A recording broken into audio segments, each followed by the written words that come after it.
acid-base direction, and Ka. As you can see in this example over here, we have water because it obviously auto-ionizes naturally into its respective hydronium and hydroxide cation concentrations. But as you can see, only a small fraction will actually ionize, so most of the time that water will stay put. It's not going to do that and create this. It's going to stay where it was.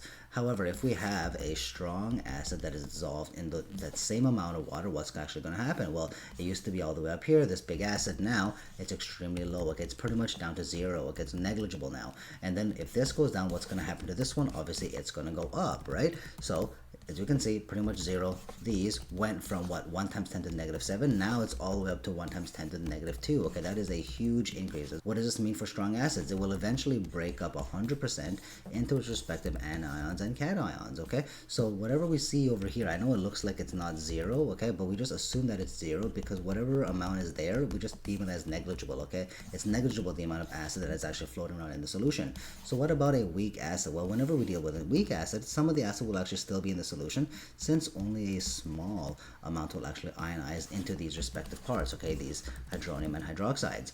What is Ka? It's the relative strength of the acids, okay, so whatever the larger value of Ka is going to be, it's going to actually be deemed a stronger acid, okay.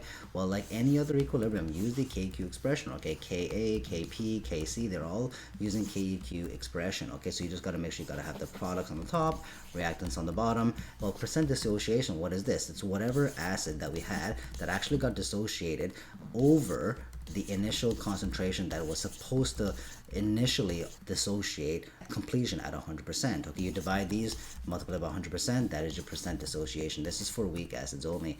Okay, let's have a look at this question over here. We have our pH as written over here, and we have our negative log formula multiplied by our concentration. We just get the anti-log of this, okay, to get our actual hydronium ion or H plus ion concentration of what actually got dissociated. So we just do the anti-log, so we get 0.01905. This is how much actually got dissociated. We write that up here. How much was it supposed to be? Okay, well, it got prepared as 0.52 moles per liter, so technically all of this should have been dissociated 100%, so that's how much we have in the denominator. We divide these, multiply 100%, we get 3.7%. Okay, now we're going to be doing the acid dissociation constant, our Ka value. Okay, well, we can't really do it because we don't have a chemical equation, so what we're going to do is use an ICE table. Okay, I've created it here. Obviously, X is going to be a hydronium ion concentration over here. I input them as needed. As you can see over here, we've inputted them and substituted it. We end up getting a Ka value of 7.24 times 10 to the negative 4. Please try these two questions on your own, and I'll be giving you the answers shortly. This is the answer to the first question.